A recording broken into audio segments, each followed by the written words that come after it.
Okay, what is NAT? The concept is NAT, right? NAT, network address translation. What is use of NAT? To translate from one address to another address, or one network to another network. It might be a private to public, or public to private, or private to private, or public to public. Whatever it means, whatever combination. Clear? The original goal of NAT was to servers to conserve IP address, IPv4 address. What they did is, in those days, when we had only IP addressing concept, we had public and private IP address, right? So what happened there is, you'll assign private IP address within your network, but outside network you'll assign public address. Why this was created? To conserve IP address. You know that already, right? We saw that in the IP addressing chapter, right? See now, imagine this is internet, okay? This is internet. This is your company. Okay, this is how we are going to imagine in our exam. Clear? If your company needs that your devices in your company, all the devices in your company needs to be online, always. What you can do now? The only option previously was to assign public address, right? But if you assign public IP address, you cannot conserve any IP address. You cannot conserve your IPv4 address, right? That's why they invented the technology called NAT, through which I can translate this private IP address into a public address and send it outside into the internet. Got it? Any doubt? So my goal was to translate from private IP address to public address, so that all the devices could have reachable. There are different types of NATs. One is static,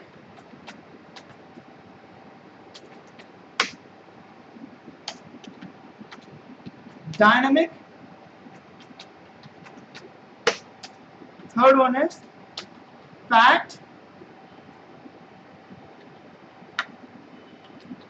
or dynamic overload.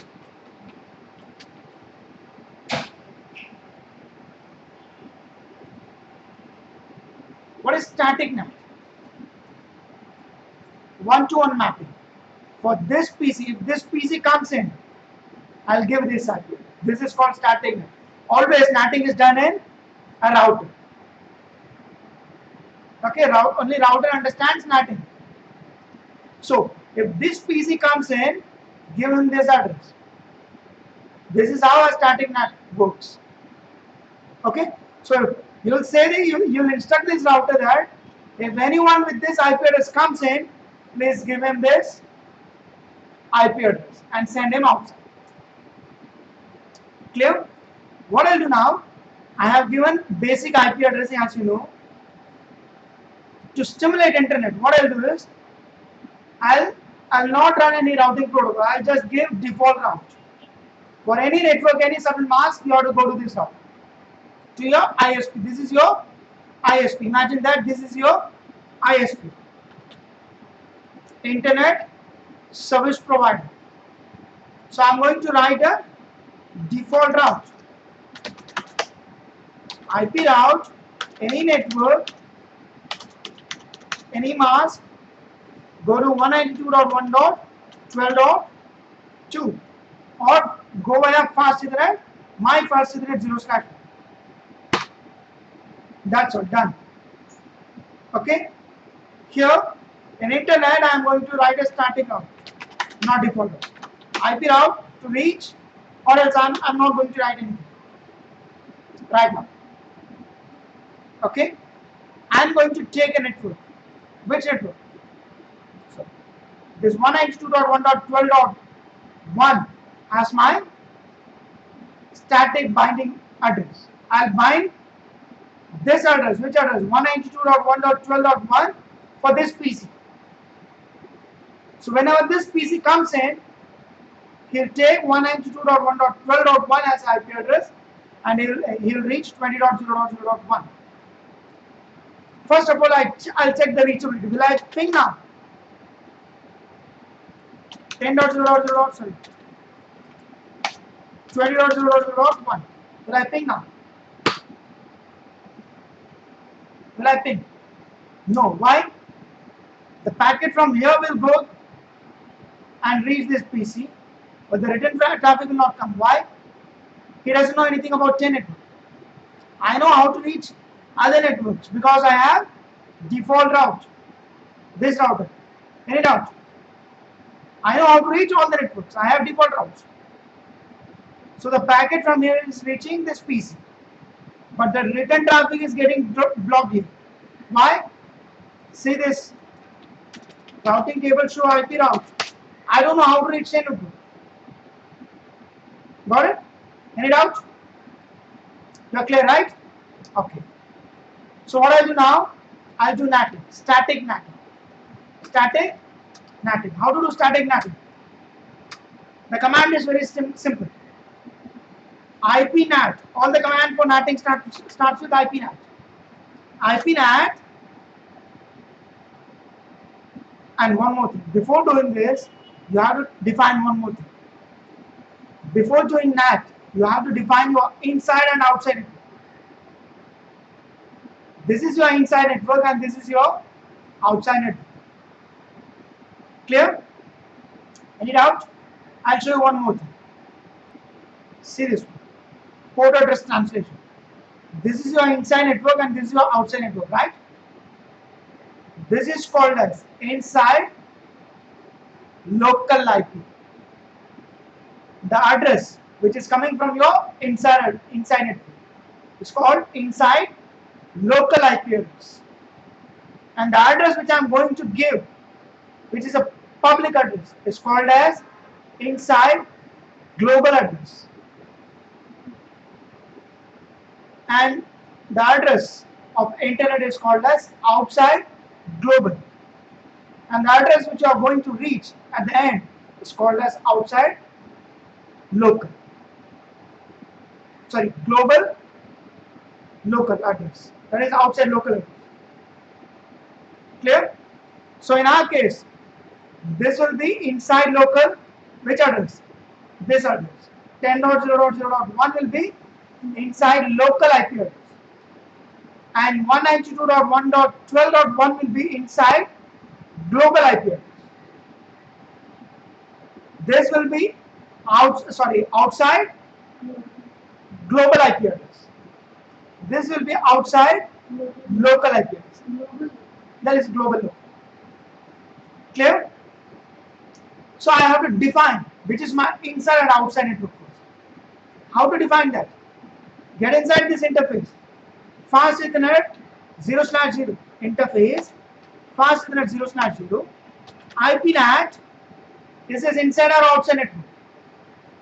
Inside. Simple. Specify inside. That's all. Done? Then 0/1 IP NAT. Put question mark. Outside. Done? That's all. You have specified inside and outside. So what is the first step in NATing? First step is define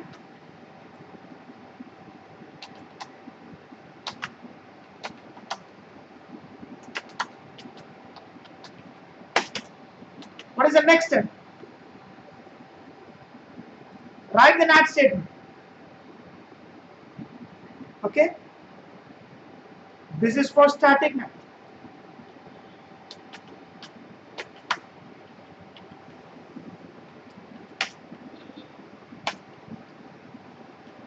Okay? Write the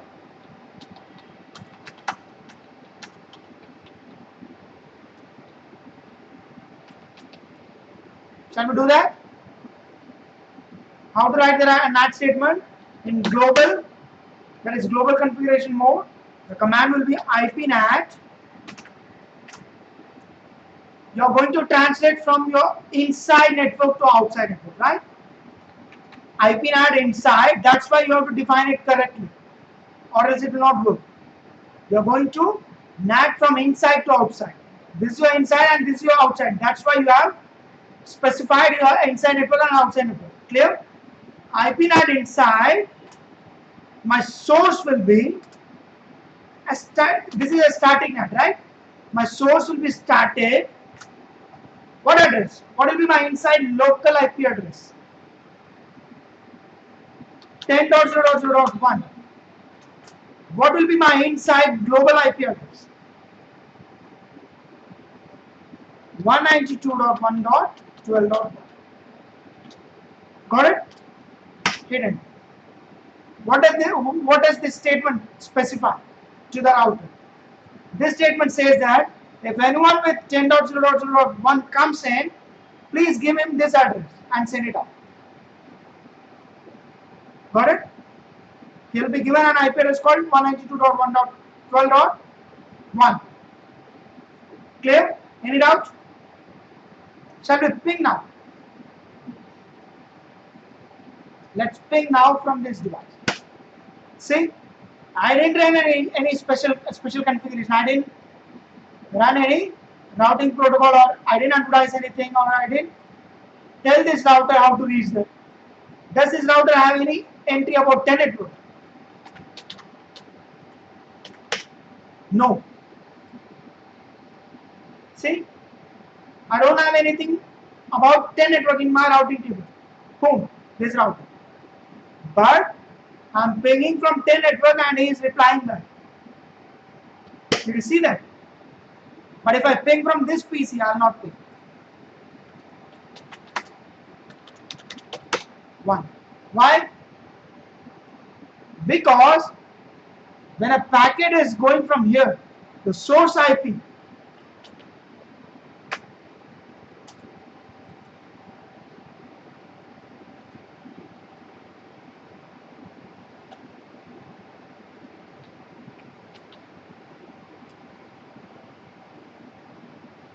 source IP will be there, destination IP will be there, right?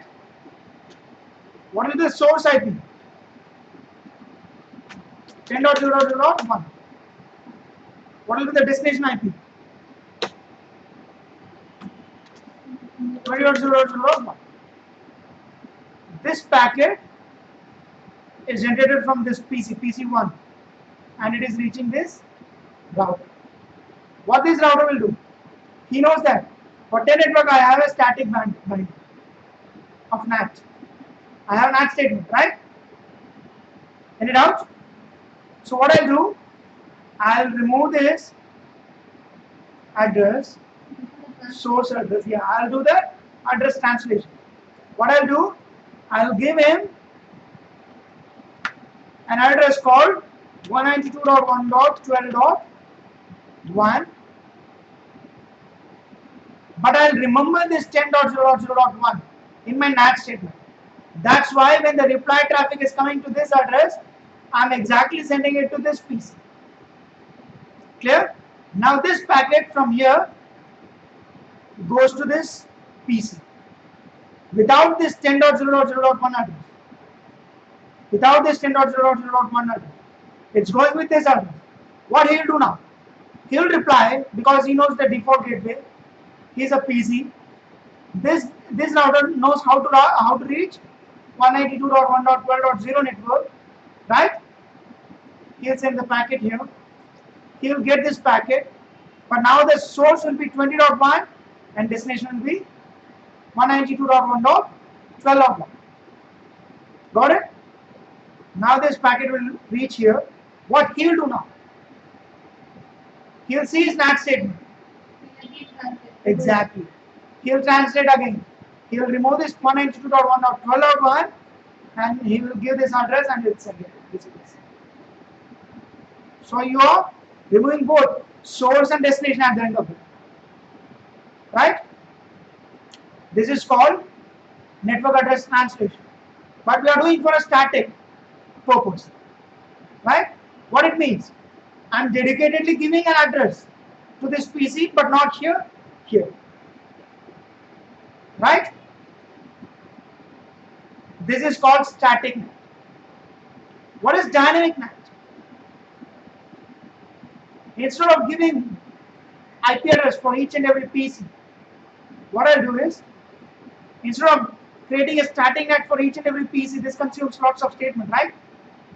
If you have lots of PC, you cannot write static NAT. Why?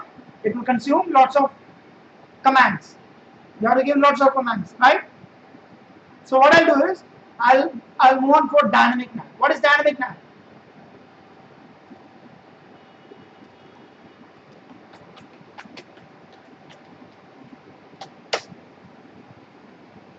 In dynamic NAT, I'll create a NAT pool.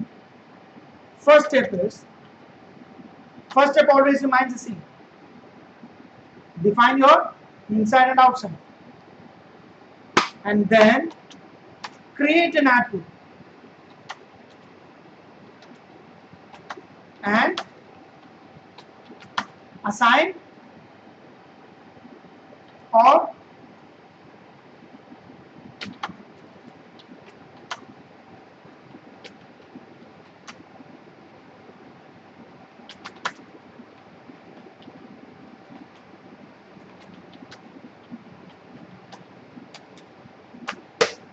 clear?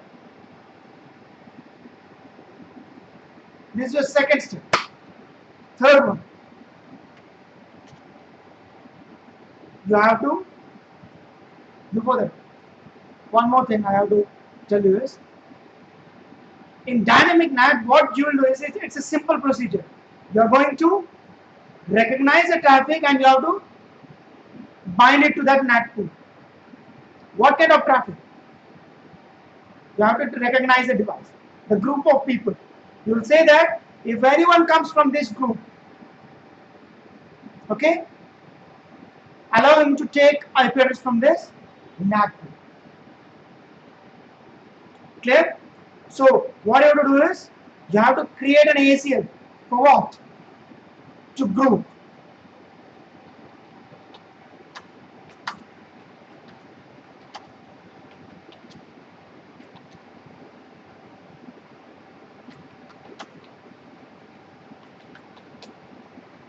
Right? Any doubt? Then you have to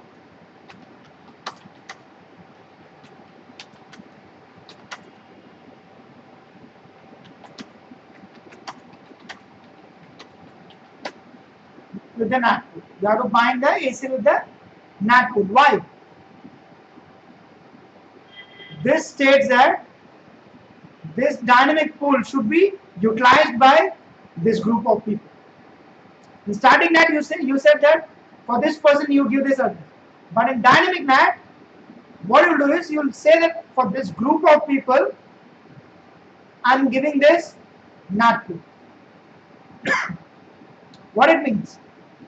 I'm giving a NAT pool which contains a set of IP address to a group of people. So whoever comes from this group will take an IP address from that NAT pool and he will be sent outside. Clear? Shall we do that? For dynamic NAT, the command will remain same. Which one? The first command. We did that, right? It's already there. We define inside and outside. No need to do again. You have it already. Okay. Now our target is to create a NAT pool. Or else what we'll do is, we'll put this first. We'll put this statement first.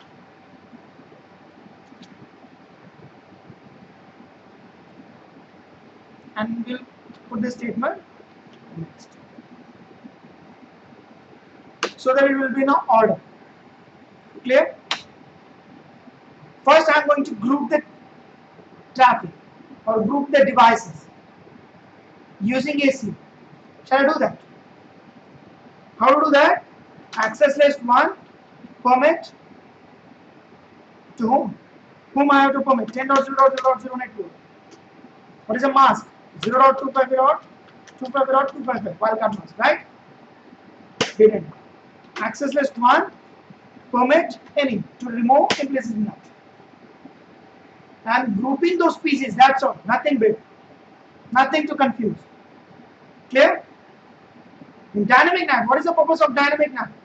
I'll identify the people and I'll give them that NAT pool.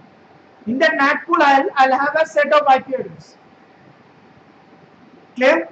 So I'm identifying the people now using access. I created an ACL using permit statement in which I permitted this entire telnet, and this is to remove that implicit NAT problem. Clear? I have to apply this ACL first, right? Where I have to apply this? Here. I should not apply here. Why? Then only it will be grouped when the traffic comes in. If it is applied here, I will not check the NAT statement. Why? It's already ready to be sent outside. You are getting my point, right? I have to apply this here. Clear? So interface fast internet 0/0 IP access group 1 in. It will not affect the flow of traffic. Why? It's a permit statement. So what you did? You created an ACL to group the local devices, and what we did is we applied it.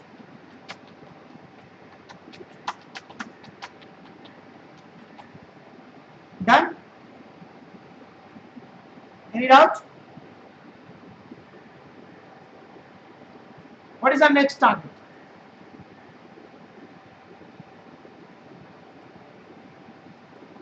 We did this one. Our next target is to create a NAT pool and allocate some address. Clear? What I'll do is, our NAT pool will contain IP address from the range 192.1.12.2 till 192.1.12.234. We'll have till 4. Clear? Dot 4, which means 192.1.12.3 also. These are the IP address which I have in my NAT pool. I'm going to create a NAT pool now. IP NAT, the command pool. IP NAT pool, name of that pool. Give some name. India. What is the start IP address? 192.1.12.2.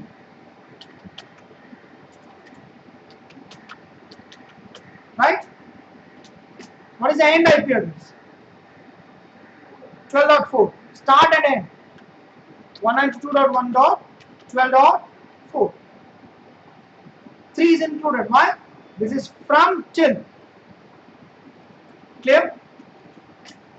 What is the net mask? 258.258.258. Done? Hit enter. We did the third task. What is the last one? I have to bind this HCL with NAT pool. Why? I'm going to instruct this device that anyone who is grouped using my ACL is allowed to take an IP address from this NAT pool, which I created now. Clear? So I'm going to bind it. The command is ipnat, the same command which we did last time. ipnat inside. I'm going to bind. I'm going to translate from inside to outside. ipnat inside. Source will be not static this time. It's a list. What list? ACL, access list. Source will be a list.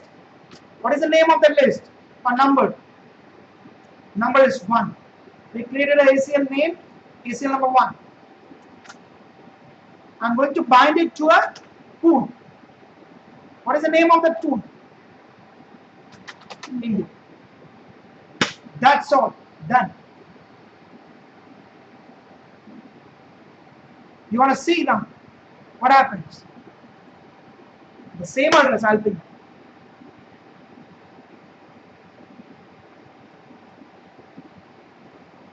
I should ping.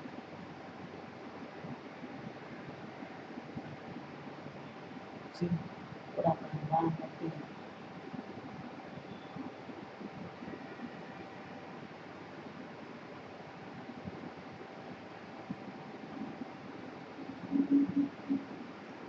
next trace route.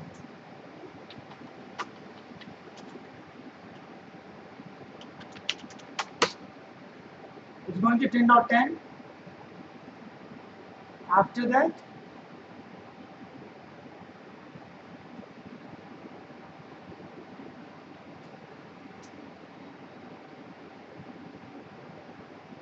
request time. From there, it's not going, right? Or my return traffic is not going. Let's see. Did I do anything wrong? Inside, outside, everything is fine.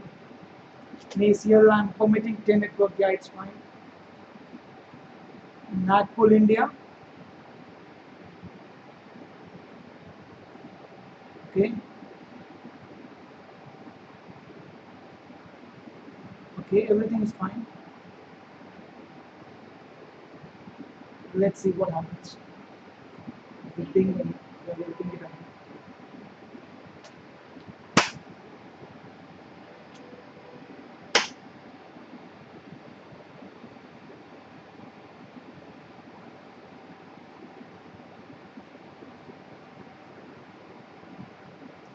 Oh shoot. I cannot use this address. See, this address is the address of this PC. So this router. Dot 2. Right? So what I'll do, I'll start from 5 till 7. Did you see that? What mistake I did? So what I'll do, I have to change this also. Right?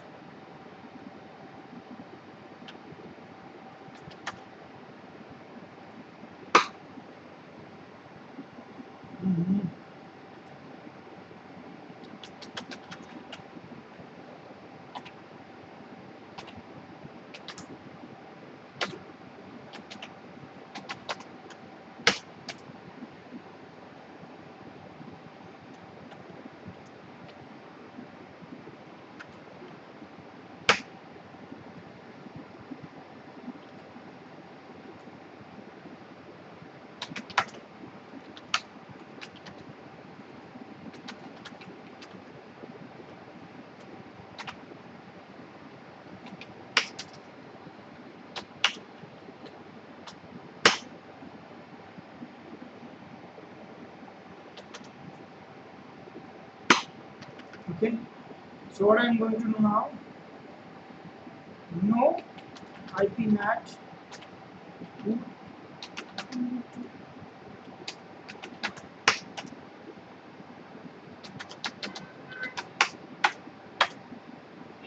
don't have any NAT code, right?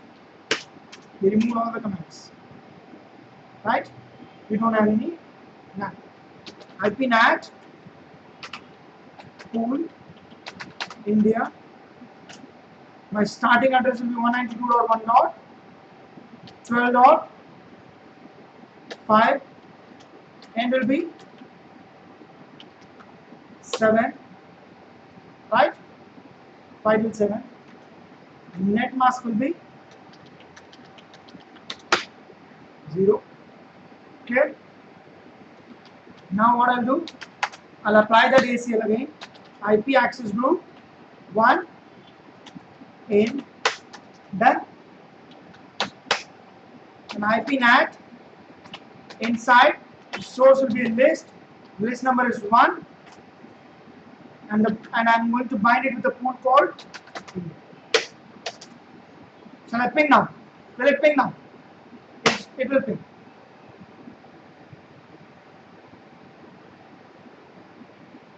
See, it's ping. What I'll do is now I'll do an extended ping from all the devices to show you something.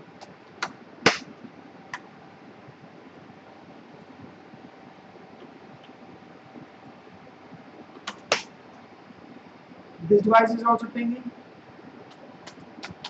Ping.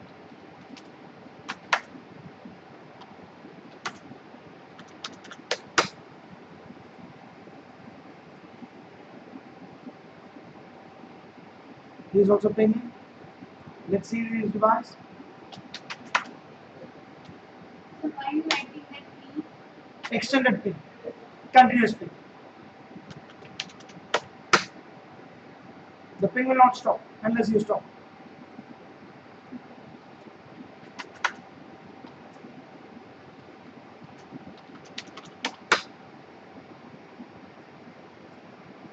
See, I'm pinging this PC also. Let's see the last device. Will it ping? See, it's not pinging. Why? Why it's not pinging? We have only 3 IP addresses other than this one. This is statically bound. So only 3 pieces should ping. Let's check whether these 3 pieces are pinging. Yeah, they are pinging. See? But not this piece. Why? No IP address in the NAT. How to check a NAT binding? There is a debug command called debug IP NAT to check your NAT translation.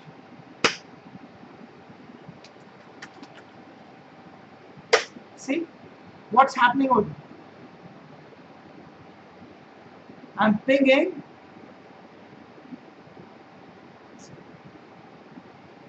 my source address. I'll start from here, okay? I'll talk about this later. I'm pinging from 10.0.0.4. Which device? This device. And it is being translated to 192.1.12.7, this address, and sent to 20.0.0.1. Clear? And I'm getting a reply packet for that. I'm getting a reply for that packet, which is star. Star means a reply packet. The source is 20.1, yeah, exact source. Destination is 192.1.12.7. So I already have a binding. So what I'll do? I'll send it 10. Did you see that? For 10.3, I'm using .6. Same. But for there is 10.1, I'm using 12.1. If I stop this PC to ping, after some time, this device will start pinging. After a period of time, the address has to expire, right? Let's wait for the address to expire. See, expiring.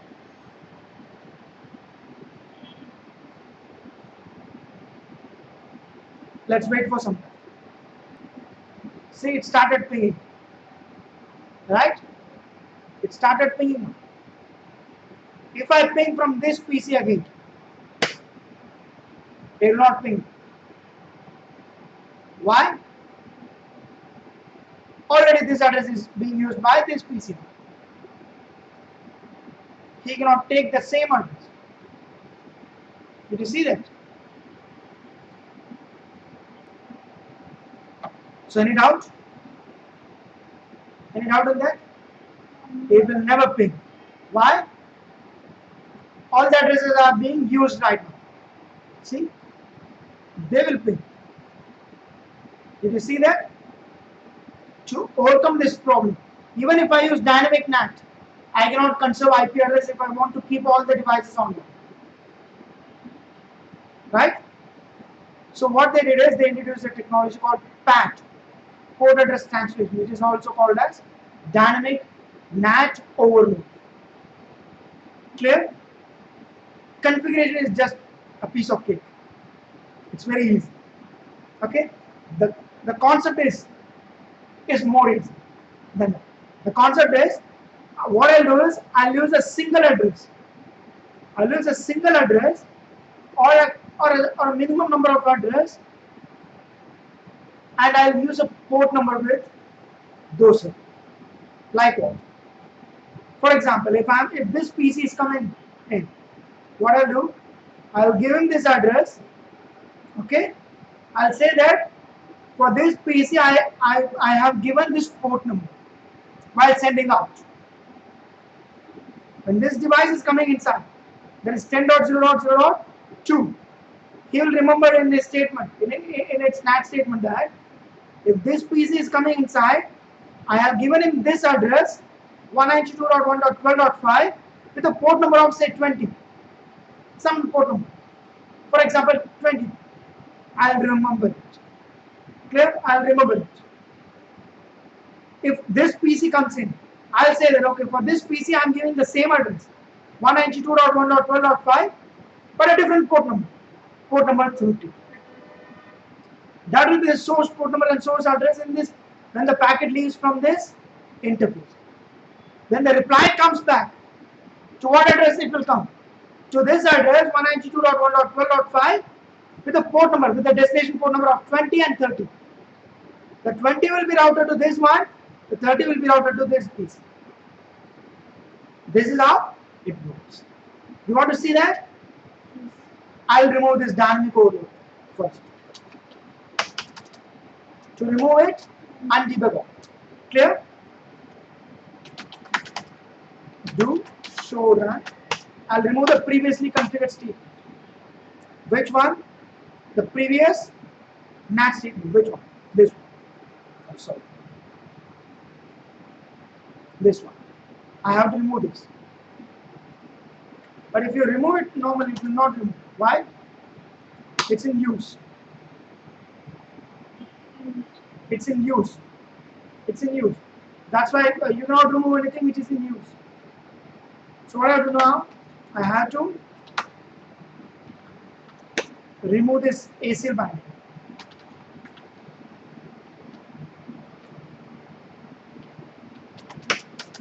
So that statement becomes inactive.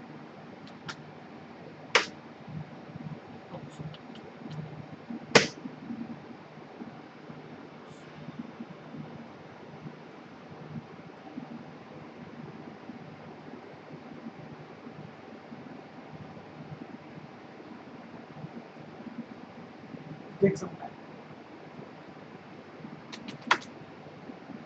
I'll also remove that inside and outside shift. IP NAT inside. No IP NAT inside. Clear? No IP NAT.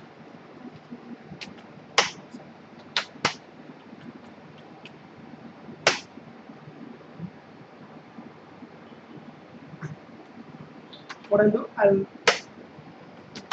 write it. I'm reloading it. I have to remove that statement. That's all.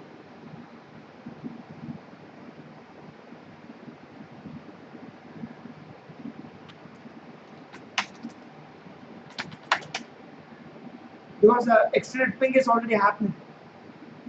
That's why I restart. Because it's in use. That's why it cannot be removed. Now if I remove it, see, previously it was not removed because it was in use. Interface fast segment 0/0, IP NAT inside, the same thing. I'm doing it again. IP NAT outside, under fast segment 0/0, IP access group 1 in for the ACL. That's all I have to do. I'll paste it again, the same command which I removed. The difference between dynamic NAT and pad is a single rule. Just give a command called overload. That's all. The same command like dynamic NAT, but you have to add a single keyword called overload. That's all. Done? Any doubt? Shall we ping now?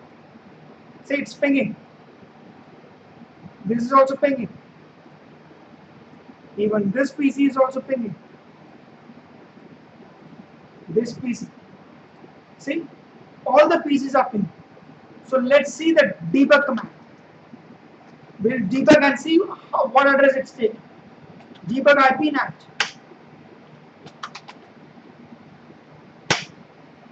See?